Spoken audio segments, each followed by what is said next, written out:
Hello everyone, Colin Cadet here for WoodWorkWeb. Today we're going to talk about moisture meters, and if you already have a moisture meter or if you're thinking about getting a moisture meter, this video is for you to watch, because today we're going to unveil some things about moisture meters, how to use them, how to choose them, that you won't find anywhere else. There's some tricks and tips with using moisture meters that you're only going to see here. One of the things I like to do with my videos, whenever it's possible, is try to explain to you how something works so that when you understand it better, you can make a better choice of using that tool. And today I want to explain to you a little bit about how moisture meters work, and that way you'll understand how to use them a little bit better. All of moisture meter really is a little voltmeter with a little bit of an adapted circuitry inside, and I'm going to show you in a second how that works. But you can put it into a lot of different packages. This is a pin type moisture meter. This is a voltmeter, but with a little bit of adapting you could actually make this a moisture meter, at least a rudimentary moisture meter. So let's have a look at how this actually works. Now, the way a moisture meter works is basically it measures the resistance, and you can see these two pins here. It measures resistance between 2 points. In this case, it measures the resistance between 2 pins. And it measures the resistance of the moisture of the actual circuitry, the electricity that passes between those 2 points. So let's have a quick look now at a very rudimentary moisture meter. So what I have set up here is a little voltmeter, and I've got some 3 nails nailed in this board here, and the board's very dry, so I'm going to have to put some moisture on it. So I'm just going to spray some moisture on it. Then I've got these little alligator clips, and I've got 2 of those on here, and there's the 2 points of the multi-tester. So what I'm going to do is I'm going to connect red to red. And just so that you can see that this works, and let's just turn that on, and you'll be able to see, you can actually see this meter, this little dial moving here when I connect those 2 points. Now, when I spray a little bit of water on here, when I connect this up now, because this is a very rudimentary test, it really, you can see this, and I'll show you close up here in a second, that little dial doesn't move. But when I apply some power to it, you're going to be able to see that meter is actually going to move, and we'll try at a couple different locations so that you can see that the resistance between the 2 pins, how it changes the accuracy. So let's zoom in and we'll show you how that works. Now there's a close-up of it, and when I touch these 2 points together, of course, actually there is a tiny, ever so slightly, you can see that moving a bit. But when I actually apply some power, when I use a little 9-volt battery and put that between the contact points, so you can see that I'm going to put that on that pin like that, and then when I touch the other to the other side, watch that needle move. Now that's what a multi-tester, that's what a moisture meter is doing, is that same kind of, I'm just putting more power in it so you can actually see that moving. And to prove that this is working as a moisture tester, when I move over to the far pin, you'll notice, or you should notice, yeah, that needle doesn't move as far, and that's because the resistance is further. So check it out there, and when I move that pin closer, you can see how it does change. So that's a simple moisture meter, and it uses that same kind of circuitry as a multi-tester. In various other woodworking events, I'm often asked, what kind of a moisture meter should I get? And I personally own a pin type, but you can also buy what they call surface types. Now this isn't a surface type, but this is what they look like. And on the back there's usually a little panel, and the way it works is when you put it on the board, it gives you a reading. Now the truth is that all things being equal, both of these will give you the same accuracy. So what's the real difference and how do we use them properly? That's what we're going to cover today. What kind of a moisture meter should I get? My immediate response is, what are you going to use it for? And of course everybody says, well, I'm going to measure the moisture of wood. Well, that's not what I mean. I mean, what are you going to use it for in terms of how you're going to use it in your job? Now, as an example, if you're cutting firewood and you want to be able to tell people the moisture content of the firewood, which incidentally wants to be 18% or less, you don't want to use a surface type meter because you need a flat surface to put it on, and of course firewood is anything but flat. So there's the first example of whether to choose a pin type or a flat type. Now here's the people who should be using a surface type meter are probably people who are renovators or builders, and here's why. First of all, you don't want a pin type because if you're using a pin type, you have to stick it into something. And as a builder, if you're or a renovator, you don't want to be sticking pins in people's walls and things like that. So that's where a surface moisture meter is better.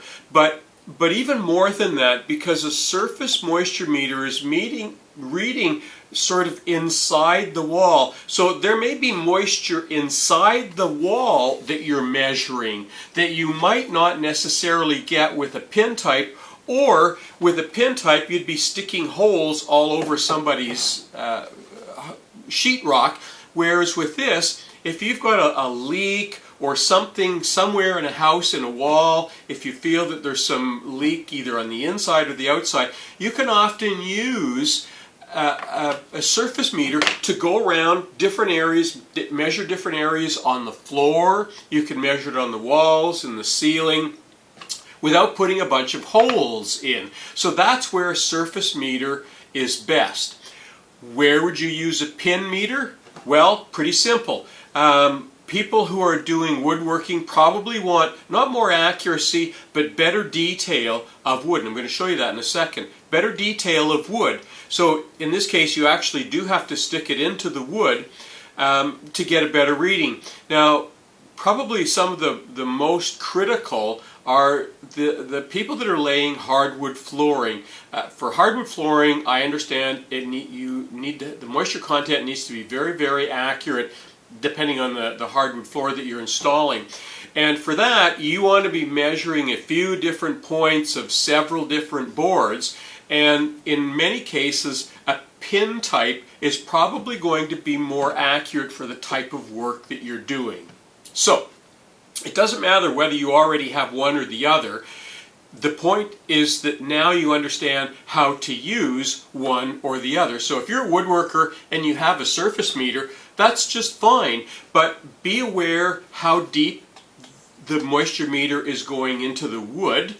So in other words, if it's a stack of wood, and if it's thin wood, you need to be aware of what that wood is underneath it. You may be getting a little bit different reading. And if you're a builder and you've got a pin type, you'll need to be aware of how you're putting holes in people's walls and so on, measuring moisture. So if you're a woodworker and you have a surface measuring meter, when you're measuring wood, particularly if you're buying rough cut lumber and you're wanting to measure the moisture content of it, you're going to want to make sure that that lumber is fairly smooth and that doesn't have a lot of sawdust on it, because that's going to give you a much more accurate measurement than if it's very rough and if there's sawdust on it. So you'll want to make sure that you've cleaned it off, and that the surface, you may even want to sand the surface a little bit, because that's going to give you the best reading that you can get with the surface. If it's already planed, it doesn't matter. You'll be able to put that right on that and get accurate readings. There are some moisture meters that will actually do both. They'll do surface and they'll do pin. But today we're going to be working with a pin moisture meter, and today I want to show you how to use the pin, or where to use the pin moisture meter. I just want to take a moment to show you how an actual moisture meter works. Now this one is not a moisture meter, but this is how some of the surface ones, this is what they look like. They have a little scale on them. You put them flat against a board and you turn them on and they'll give you a reading of moisture content. That's how the surface ones work. Now the pin type that I have here, it has, you can see it has pins in the top, and I'm just going to stick that into a piece of wood like that, and along the top you'll notice that there's an off button here, and when I turn that you can see up close that it gives different readings. There's a moisture content that starts off at 6, 8, 10, 14 and so on, and as you keep turning it you can see the little lights on there. There it's off, there the moisture meter's on. And when you turn that, and you'll notice at some point the red light there will come on. And when the red light comes on, that means the resistance has been met. And that's where the moisture content is at its peak. And in this case, this one is at 14%, which is fine because I brought this in from outside. So that's how you use this kind with the lights. Now some of the pin types also have meters in them, so it really depends on the type you have, but they're pretty simple to use. If you already have a moisture meter and you've read the instructions for it, one of the things they'll say is never take a moisture reading on the end grain, so in the end of a board. So basically you don't want to be sticking your pins in or using your surface meter on the end. Well, the question is, why is that? And off to the side here, I've had this board sitting for about an hour or so, and it's been sitting in about, less than an inch of water. And if you look at that, and I'm going to zoom in on this in a second, notice how the moisture has wicked up, and it's actually wicked up into the board. Let's zoom in on that. If you already have a moisture meter and you've read the instructions for it, one of the things they'll say is never take a moisture reading on the end grain, so in the end of a board. So basically you don't want to be sticking your pins in or using your surface meter on the end. Well, the question is, why is that? And off to the side here, I've had this board sitting for about an hour or so, and it's been sitting in about less than an inch of water. And if you look at that, and I'm going to zoom in on this in a second, notice how the moisture has wicked up, and it's actually wicked up into the board. Let's zoom in on that. See how the moisture is wicked up on that? That is because that's how wood works. This is the end grain, and if you look at my video on the characteristics of wood, you'll know that wood is like a whole bunch of soda straws all bundled together, and of course the water goes through the straws like that, just like this does. So the reason that you don't want to be measuring on the end of a board is because that's the most active part of a board, either for off-gassing moisture or for bringing in moisture, and wood is doing that all the time. It's what they call breathing, but really what it's doing is it's absorbing moisture and it's giving off moisture, and it does it mostly through the end grain. It'll do it a little bit through the side grain of a board, but mostly through the end grain, and that's why that's the most active. So when you're taking a measurement of any wood, you want to be at least a foot from any end of a board. So in this case, you want to be in this area here to be taking an accurate reading.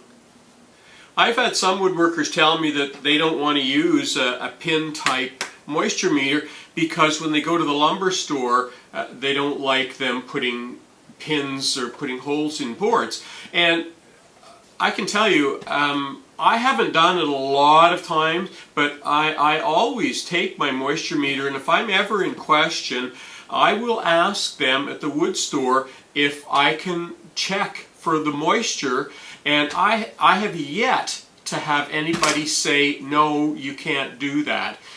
So for my experience is that as long as you're not overdoing it, they're as curious about the moisture content as you are, and they might think they know what it is, but they're as interested as you are to find out what the moisture content of their wood is. And as long as you do it diligently, it shouldn't be a problem in most cases, but you always have to ask. Now, when I'm out purchasing lumber, and a lot of you already know that I buy mostly rough cut lumber, and I actually air dry most of it myself as well. When I'm doing that, I like to be able to keep tabs on how it's drying, and these pins on many of these moisture meters, in fact a lot of them will actually give you spare pins when you buy it, because they can get bent pushing them in and pulling them out of wood all the time. What I like to do when I get a lift of lumber is I'll actually go along with a couple little finishing nails and drive them in to the wood. Now, when you drive, if you do that, and a lot of woodworkers do that, they'll drive a couple of pins into the wood, then they can use their moisture meter and check it just by touching those pins. And usually they'll have, like this, the little lead that I had here when we made the rudimentary moisture meter. Then you can actually just put it onto the two leads like that, and then you can check the lumber. And in my case, you can probably see the little light coming on there. And this is some wood that I brought in from outside, and it's still measuring about 14%, even though it's been outside. Now, when you drive the nails in, you don't have to be crazy accurate with it, but you want to have the nails, if you're going to do this, they want to be in pretty close proximity to where they are on your moisture meter, because the way this thing works is the resistance between the 2 points. So you don't want to have the nails quite far apart, and the closer they are to what it is in the moisture meter, the closer you're going to get a better accuracy. Now, what's interesting with these, if you take these pins and just make yourself up a little gator clip thing, you can actually use this as a surface meter. Now, it's not crazy accurate, but it is pretty accurate. It's probably, my testing with this one, it seems to be within about 2 or 3 points, 2 or 3% of being accurate. So I can take this now with this, and just by touching these 2 points to different pieces of wood, I can get a pretty rough reading on what it is. So if you get a pin meter, you can actually do a little bit of surface reading with it. So this concludes our video on using the moisture meter. And we'd like to ask you, if you haven't already subscribed to this channel, we'd ask you to subscribe. We'd ask you to subscribe to WoodWorkWeb, because often there's articles along with these videos so that you can get additional information.